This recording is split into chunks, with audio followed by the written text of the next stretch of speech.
So I got my 4 tank system running again. This thing is just a nightmare to get running, but I got it all cleaned out, got the sump cleaned out down below and everything. That thing is just, it's so hard to siphon out because of the fact that it's at ground level and I have to use that pump there and other things. But anyways, what was happening was all these red dragons were, their flower horns, were up in my bedroom upstairs, and this is the end of an old clutch that I started raising about, I don't know, 8 months ago. This is the runts of the litter. I've already sold 2 or 3 batches of them at auctions and things of that nature, and this is, what's left.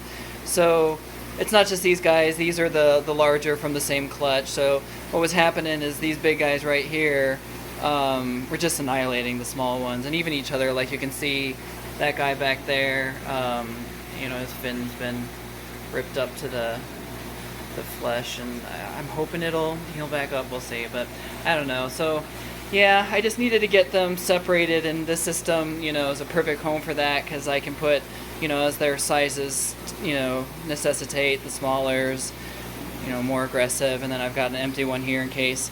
Where is he? The guy with the bad jaw, him right there, he was one of the largest of the last ones to go to auction, but he has a wonky jaw, as you notice.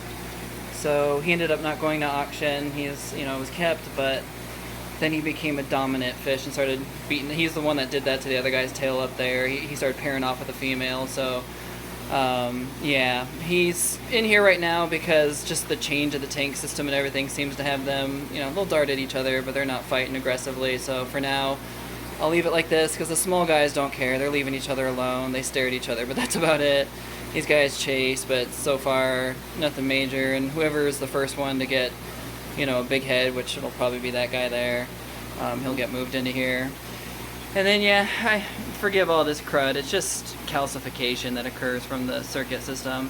I know I'm close up, but it's kind of hard to step back and show you this whole thing, because I've got tons of aquariums behind me as well. But the last tank on this rack is actually dedicated to a big giant pothos plant. It, grows, it goes all the way down behind the stand and, for miles on end. So the root system is actually in the tank here. It grows submerged, and it helps pull out some of the nitrates from, having this many tanks on it, because it's on a closed loop system. So all these are fed off of a sump down here. So forgive me, this filter floss was from when I just cleaned it. Let's get that out of the way here.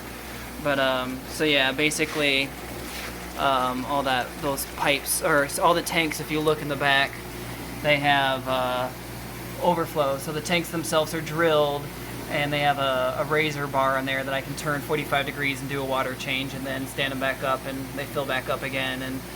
And the water's constantly flowing through. So the water, as it fills up, it's returning in from that bar right there. Sorry, I just realized what finger I'm using, but so it'll return in, the tank fills up, it overflows out that back into that soft line, which goes, whoop, almost knocked that pot over. And then in the back, there's a master 2-inch line that, like, every so often there's a connector for one of those soft lines. So it goes down and around, and then dumps into 2 different sock filters that are, catching physical waste and debris. There was a sand reactor that at one point was operating, but for now I actually just have it turned off and bypassing, just to spray water and get water circulating here to kind of double scrub it.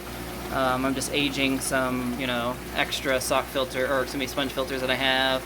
This is the actual biomedia. It's just lava rock inside some containers to make it so I can pull them out and sift out any waste that gets into it.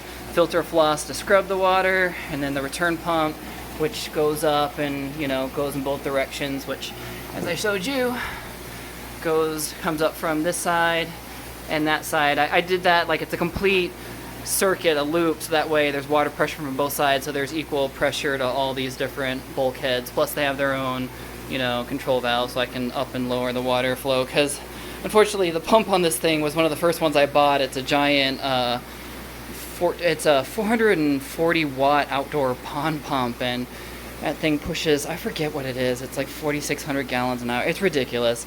So obviously the water flow is way too high, which is one, why I need to restrict it back there, and two, that bypass that I showed you why that's operating, because that kind of takes the majority of the water flow and just runs it right back through filtration again to just keep scrubbing it and scrubbing it and scrubbing it until it goes back up into the tanks up here.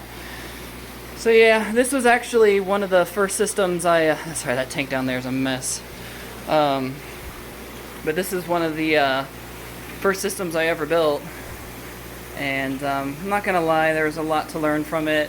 Not that thrilled with it, just because 20 talls like side by side like this, you can't get down in between them to clean the sides. It's not a good example of like this one is. Like this guy who used to live in here was a thrasher. He'd splash water over the edge all the time, and that's why you see all this buildup. It gets in here, and like it's not easy to get in there and clean it. You know, I can just remove the soft line off the back and this whole tank gets removed, so it's possible. I just have never done it, because me personally, this is my fish room. I don't care about, you know, stuff like that. I keep the front plates clean so I can inspect the fish's health, and, you know, the water column and the insides as clean as possible, to try to keep, you know, surface or infections, like bacterial infections, from occurring. But it's hard with flower horns, man. They just completely shred a tank in no time. So anyways, I just realized this video is getting long. I just thought I'd share it because this is the first time that this tank's had, or excuse me, the system's had inhabitants in a while, and it's kind of cool to see them swimming around in it. Anyways, thanks.